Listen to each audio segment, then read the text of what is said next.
అందరికీ నమస్కారం అండి. ఆయుర్వేద గ్రంథాలలో చెప్పబడిన ఎవరికీ తెలియనటువంటి ఆరోగ్య సూత్రాలేంటో ఈ వీడియోలో తెలుసుకుందాం.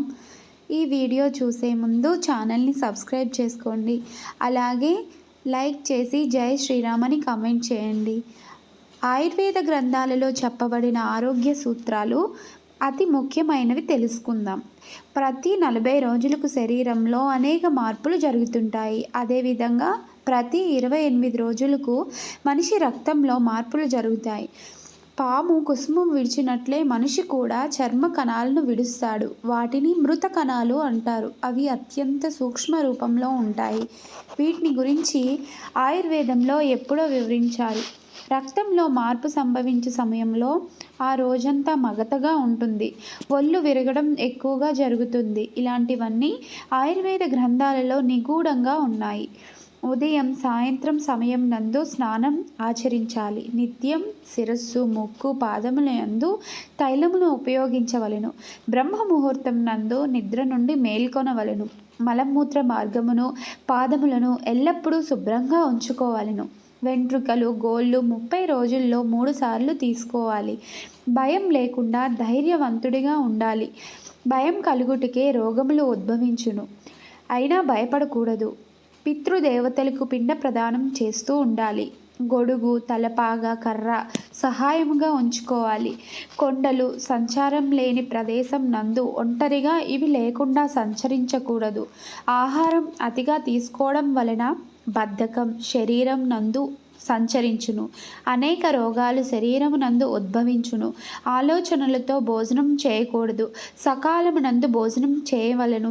అన్ని రకాల రుచులు అనగా తీపి చేదు కారం వగరు పులుపు ఉప్పు ప్రతిరోజు తీసుకొనుట అలవాటుగా చేసుకోవాలి.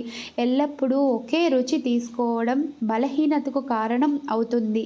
పాలు నెయ్యి తృప్తిగా తీసుకుంటే ముసలితనము తొందరగా దరిచేరదు. పెరుగునందు 4వ వంతు నీరు కలిపి ఆ మజ్జిగను తాగాలి. అది అత్యంత ఉపయోగకరం. రాత్రి సమయమునందు పెరుగు నిషేధం. అన్ని పాల కంటే ఆవు పాలు శ్రేష్టం. వృక్ష సంబంధమైన నూనెలలో అన్ని నూనెల కంటే నువ్వుల నూనె శ్రేష్టమైనది. నెయ్యిలన్నింటిలో ఆవు నెయ్యి శ్రేష్టమైనది. హృదయంకి మేలు చేయటంలో ఆమ్లరసం శ్రేష్టమైనది. స్నానం శ్రమను తొలగించడంలో శ్రేష్టమైనది. విరిగిన పెరుగు మలమూత్ర మార్గముకు అడ్డుపడును. ఆహారము అరగనప్పుడు ఉప్పు నీటిలో వేసి తాగిన ఆహారము ద్రవరూపంలో మార్చి అరిగించును. నెయ్యి వాతమును తగ్గించును. నువ్వుల నూనె వాతమును శ్లేషమును తగ్గించును. ఇంగువ వాతమును కఫమును తగ్గించును. ఆహార దోషములను కడుపు నుండి మల రూపంలో బయటికి తోసేయును. ఉలవలు కిడ్నీలకు ఎంతో మేలు కలుగును. మినుములు వాతమును తగ్గించుతాయి. పప్పు ధాన్యాలలో అన్నిటికంటే పెసలు శ్రేష్టమైనవి. ఆకుకూరలలో పాలకూర శ్రేష్టమైనది. మినుములు అతిగా వాడకూడదు. వర్షాకాలం నందు ఉండు వర్షపు నీరు ప్రకృతి హితం కాదు. దుంప జాతులలో అల్లం శ్రేష్టం. ఫలములలో ద్రాక్ష శ్రేష్టం. ఉప్పులో సైంధవ లవణం శ్రేష్టం. చెరుకు నుండి తయారయ్యు బెల్లం శ్రేష్టం.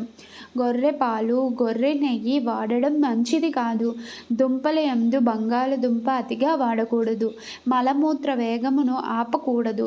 అరటిపండు పాలతో మజ్జిగతో తినకూడదు. అది హానికరం.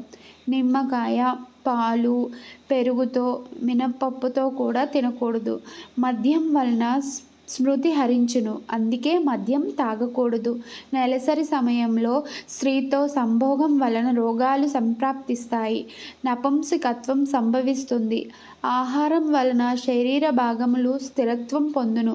బ్రహ్మచర్యం ఆయుష్ పెంచుతుంది. మలమూత్ర సమయమునందు వేరే కార్యములు చేయకూడదు. మూర్ఖులతో స్నేహం చేయకూడదు. సంధ్యాకాల సమయమునందు భోజనం స్త్రీ సంభోగం నిద్ర చేయకూడదు. మిక్కిలి వేగముగా ప్రవహించే జలమునందు స్నానం చేయకూడదు. నోటికి అడ్డు లేకుండా ఆవలింతలు తుమ్ములు నవ్వులు ప్రహరింప చేయకూడదు, భూమిని గీయకూడదు, గడ్డి తుంచకూడదు, మట్టి గడ్డలు చేతితో నలపకూడదు, ముక్కుతో శబ్దం చేయకూడదు, పళ్ళు కొరకకూడదు. ప్రతి ఉదయం నోటి అందు నువ్వుల నూనె పోసుకొని తెల్లటి నురగు వచ్చే వరకు పుక్కలించి బయటకు విడవాలి. దీనినే దంతధావనం చేయుట అని పూర్వం అది చేసేవారు. దీన్ని ఆయిల్ పుల్లింగ్ అని ఇప్పుడు అంటారు. దీని వలన దంతములకు బలము కలుగును, దంత వ్యాధులను మీ దరిచేరనివ్వదు. పైన చెప్పబడిన ఆరోగ్య రహస్య సూక్తులు తప్పకుండా పాటించవలను. అలాగే మీరు పాటిస్తారని మేము ఆశిస్తున్నాము. ఈ వీడియో మీకు నచ్చినట్లయితే తప్పకుండా ఛానల్ని సబ్స్క్రైబ్ చేసుకోండి. అలాగే మీ ఫ్రెండ్స్కి షేర్ చేయండి.